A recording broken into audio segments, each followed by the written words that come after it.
Curler, who wanted me to take a look at the expansion of the pipeline. He was concerned about the increase in pressure and volume that was proposed, and he thought there was something that maybe the county board could do.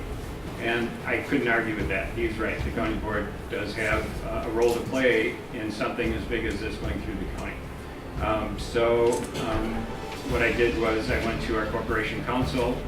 He and I worked out a resolution, drafted the language, finalized it, and got it to the county board in time for the May 2014 county board meeting.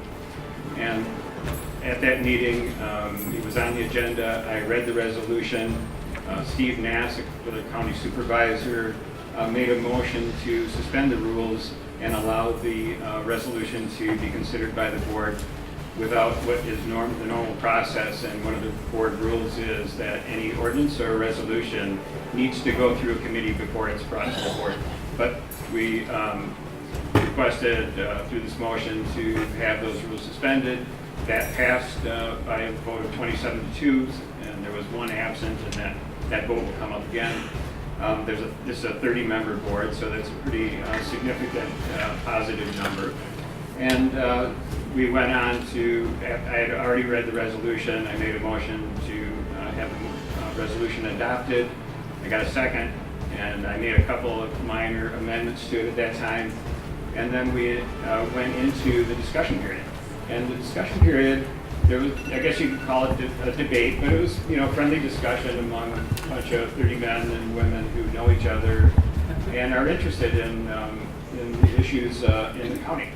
And what I found out was there were a number of county supervisors who didn't know about the pipeline, and some who didn't know much about the pipeline, like what was going through it and so on, and what were the concerns that people had.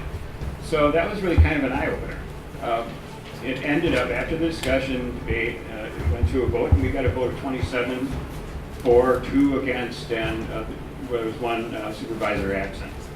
And so what we got with this resolution was, and what we were basically asking for was an environmental assessment from the DNR and a public hearing or a public information meeting with the DNR, the public, and Enbridge. What we got was a public information meeting that was some members of the county board and Enbridge and the DNR on the day that occurred. I don't know the date, that took my tongue. And then later there was a public information meeting where the DNR did not show up, and that was at the Fort Community Credit Union building in Jefferson. Probably a lot of you were at that meeting. It was a very instructive meeting in that we learned something about the company and about the pipeline and their approach, but we also learned something about the people of Jefferson County and how interested they were to learn more about this and get their concerns there.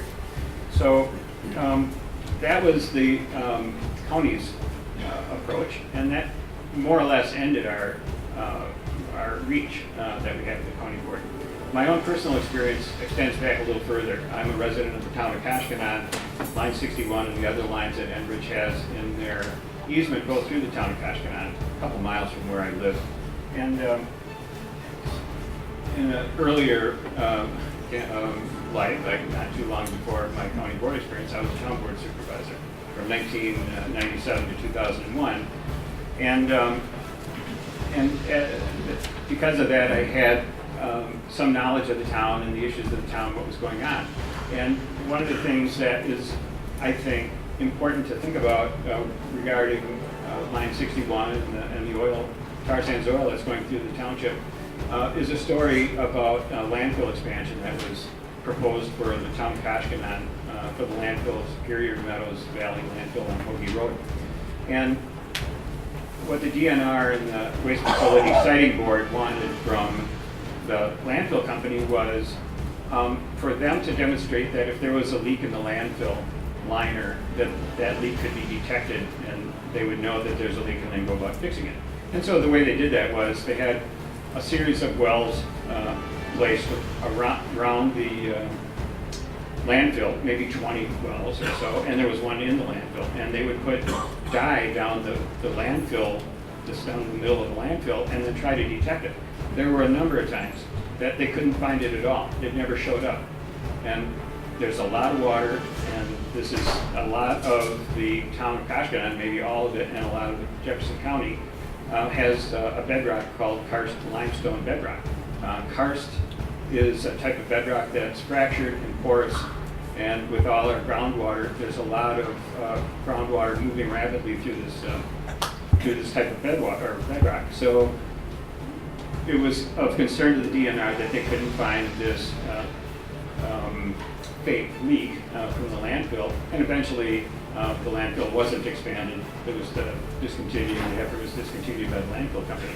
What I think is instructive about this is, what are the issues regarding the pipeline? I do believe that Enbridge is trying hard to build a pipeline that's not going to leak, and that they have put in place measures to know if there's a leak and shut down the pipeline.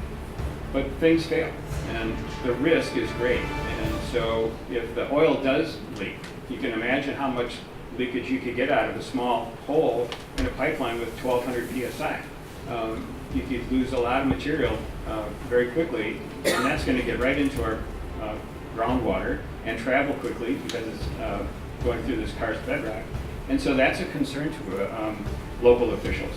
Local officials, in my view, and I'm one of them, who are elected, they have some serious responsibilities. You don't just take a position on a board and sit on your hands and hope that everything works out. You need to be proactive and understand the challenges and the problems that might come to your community. And so one of the things that approach that I've always taken, especially started at the town board, was many times people come to the town board seeking something like a variance for zoning. Maybe they want their garage closer to the road. Maybe they want an extra driveway, some minor thing like that. But it ends up being an imposition on everybody in the town. Everybody has to give up some little thing, something anyway, so that this person can get something that they want special for themselves, get some advantage. And so my approach was, if they could tell me what the return was to the residents of the town or the county, and explain to me, yeah, I'm going to get this benefit myself, but it's also going to benefit the town by maybe providing some jobs, some safety, better lighting, it's more attractive, something like that, then it was going to be fine. It was going to be smooth sailing. I wouldn't have any problem. But if they had something that they wanted, and there wasn't going to be any positive return to the residents, well, then it was going to be tougher sledding. I wasn't going to, I'm not interested in just giving up things for the people that I represent. And I think the same thing is something you should consider regarding Highway 6 or Line 61. My experience with Bob Dylan and Highway 61.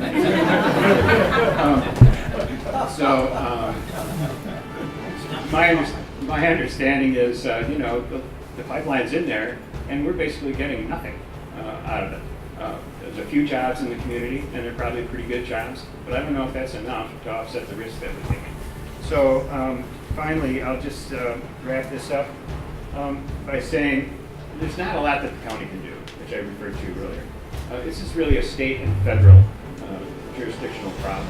And so what I would ask you to do is notify your local officials, of course, and keep in contact with them, and come to the county board, in your town meetings, in your village board meetings, and so on.